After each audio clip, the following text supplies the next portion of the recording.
Hello guys, কেমন আছো? আশা করছি ভালোই আছো। তো আজকে আমি ফুলকপি বাটা করবো। তো কিভাবে বাটা করি সেটা তোমাদের সাথে শেয়ার করব।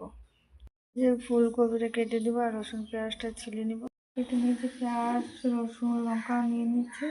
অল্প ভাপ দিয়ে সিদ্ধ করবো। তো দেখো, তো কপিগুলো হালকা করে সিদ্ধ হয়ে গেছে, তো নামাই নিব।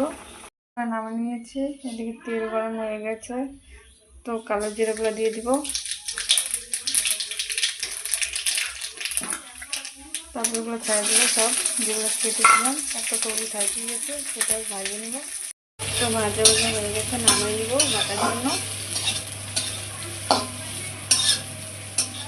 বের করে নিচ্ছি, দেখতে পাচ্ছ। অল্প ঠান্ডা হোক তারপর বাটবো।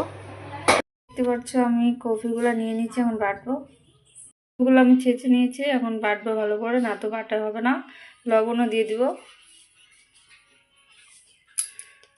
কফি বাটা হয়ে গেছে, তোমরাও ট্রাই করতে পারো, অনেক টেস্টি হয়। যদি ভালো লাগে অবশ্যই লাইক করো, শেয়ার করো। টাটা।